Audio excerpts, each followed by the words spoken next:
नमस्कार। एक सवाल है, अगर कानून ही गलत हो तो एक इंसान की असली जिम्मेदारी क्या है? उसको मानना या उसके खिलाफ खड़े होना? हेनरी डेविड थोरो ने लगभग 150 साल पहले इसी सवाल का जवाब अपने पावरफुल ऐसे सिविल डिसोबीडियंस में दिया था। उनके आइडियाज ने गांधी से लेकर मार्टिन लूथर किंग जूनियर जैसे लोगों को रास्ता दिखाया। तो चलिए आज इसके कोर आइडियाज को आसान भाषा में समझते हैं। थ्रो की शुरुआत ही एक बहुत ही पावरफुल आइडिया से होती है। वो कहते हैं that government is best which governs least, यानी सबसे अच्छी सरकार वही है जो सबसे कम शासन करती है। और वो तो इससे भी एक कदम आगे जाते हैं। उनका कहना था कि जब लोग पूरी तरह से तैयार हो जाएंगे तो सबसे बेहतरीन सरकार वो होगी जो बिल्कुल भी शासन नहीं करती। तो चलिए सबसे पहले सेक्शन में इसी बात को थोड़ा खोदते हैं। आखिर उनके लिए एक बेस्ट गवर्नमेंट या अच्छी सरकार का मतलब क्या था? क्या वो कह रहे थे कि सरकार होनी नहीं चाहिए या इसके पीछे कोई गहरा मतलब था? देखिए, थॉरो के लिए ना सरकार कोई बहुत बड़ी पवित्र चीज नहीं थी। वो कहते थे कि सरकार बस एक एक्सपीडियंट है, मतलब एक टूल, एक जरिया, जैसे एक हथौड़ा होता है। इसे लोगों ने चुना है ताकि उनका काम हो सके। लेकिन जैसा हर टूल के साथ होता है, इस टूल का भी गलत इस्तेमाल हो सकता है और अक्सर होता भी है। और इसका एक जीता जागता एग्जाम्पल उन्होंने अपने टाइम में देखा, मैक्सिकन अमेरिकन वॉर। थरो को ये बिल्कुल साफ था कि ये युद्ध आम लोगों की मर्जी नहीं थे। ये तो बस कुछ पावरफुल लोगों ने सरकार नाम के उस टूल को उठाया और अपने फायदे के लिए पूरे देश को ही एक अनचाही जंग में धकेल दिया। तो यहाँ एक चीज बिल्कुल क्लियर कर लेते हैं। थोरो ये नहीं कह रहे थे कि सरकार को खत्म कर दो। वो एनार्की या नो गवर्नमेंट की बात नहीं कर रहे थे। उनका पॉइंट सिंपल था, हमें सरकार नहीं बल्कि एट वंस यानी तुरंत एक बेटर गवर्नमेंट चाहिए। एक ऐसी सरकार जो आम आदमी की सुने और न्याय करे। ओके, अब आते हैं इस एसे के सबसे सबसे इंपॉर्टेंट हिस्से पर, section 2, conscience above the law. ये वो जगह है जहां थरो एक ऐसी टक्कर की बात करते हैं जो हम सब कभी न कभी फील करते हैं। जब देश का कानून और आपके अंदर की सही गलत की आवाज आमने सामने आ जाए। तो सवाल ये है, जब कानून ही गलत लगे तब क्या? सोचिए, एक तरफ है स्टेट का कानून जो आपसे कहता है मेरी बात मानो, ओबीडियंस दिखाओ, और दूसरी तरफ है आपकी अपनी कॉन्शियंस, आपकी अंतरात्मा जो कहती है वो करो जो सही है। तो एक नागरिक होने के नाते आपका फर्ज किसकी तरफ है, कानून की तरफ या सही काम की तरफ? और इस पर थॉरो का जवाब बिल्कुल क्रिस्टल क्लियर है। वो कहते हैं, the only obligation which I have a right to assume is to do at any time what I think right. साफ साफ शब्दों में उनका कहना है कि हमारी सिर्फ और सिर्फ एक ही जिम्मेदारी है, हमेशा वो करना जो हमें सही लगता है।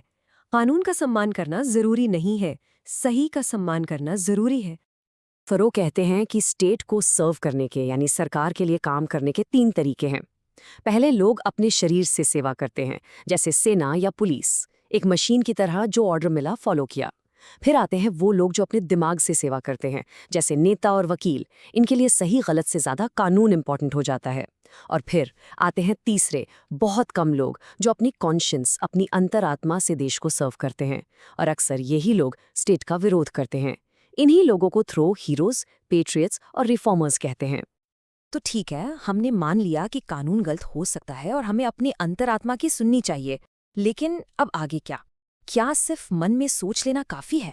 सेक्शन 3 में थरो इसका जवाब देते हैं और उनका जवाब है बिल्कुल नहीं। यहां से शुरू होता है the duty to disobey. Thoreau आपसे और मुझसे एक सीधा सा सवाल पूछते हैं, दुनिया में गलत, अन्याय से भरे कानून हैं, तो क्या हम उन्हें बस इसलिए मानते रहें क्योंकि वो कानून है? क्या हम आराम से बैठकर इंतजार करें कि कभी मेजॉरिटी आएगी और उन्हें बदलेगी, या हमें कुछ करना चाहिए? उनका जवाब बिल्कुल दो टूक था। वो कहते हैं अगर कानून आपसे कहता है कि आप किसी दूसरे इंसान के साथ गलत करें, उस पर अन्याय करें, देन आई से ब्रेक द लॉ, उस कानून को तोड़ दो। क्योंकि उनके लिए चुप रहकर अन्याय का हिस्सा बनना उसको करने से भी बड़ा गुनाह है। और ये एक्शन सिर्फ वोट डालने या एक ओपिनियन रखने तक सीमित नहीं है। असली एक्शन फ्रॉम प्रिंसिपल का मतलब है उस गलत सिस्टम से अपना सपोर्ट, अपना समर्थन वापस खींच लेना। थोरो एक बहुत बढ़िया फ्रेज यूज करते हैं, let your life be a counter friction to stop the machine. मतलब अगर अन्याय एक मशीन है जो चल रही है, तो आपको उसके रास्ते में एक पत्थर, एक रुकावट बनना पड़ेगा ताकि वो मशीन रुक जाए। अब आप सोच रहे होंगे कि ये सब कहना तो आसान है, पर क्या थॉरो ने खुद ऐसा कुछ किया? सेक्शन 4 इसी बारे में है, अ नाइट इन जेल। हाँ, ये सिर्फ उनकी आबी बातें नहीं थीं, उन्होंने अपने प्रिंसिपल्स को जिया और उसकी कीमत भी चुकाई। हुआ ये कि थोरो ने पूरे 6 साल तक पोल टैक्स देने से इनकार कर दिया। वजह?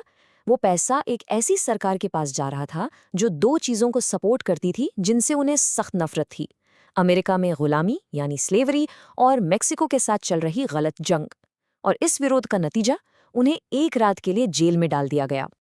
लेकिन उस एक रात ने उन्हें एक ऐसी चीज सिखाई जो शायद वो बाहर कभी नहीं समझ पाते। उन्होंने जेल से ही कहा, under a government which imprisons any unjustly, the true place for a just man is also a prison. यानी एक अन्यायी सरकार के राज में एक नेक इंसान के लिए सही जगह जेल ही है। सोचकर देखिए कितनी पावरफुल बात है ये। और यही उनका सबसे बड़ा रेवलेशन था।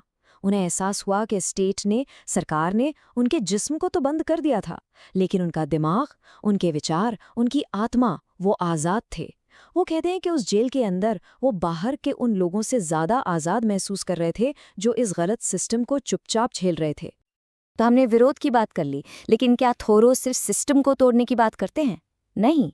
अपने आखिरी सेक्शन में वो एक मोर परफेक्ट स्टेट की बात करते हैं, एक बेहतर भविष्य का विजन देते हैं।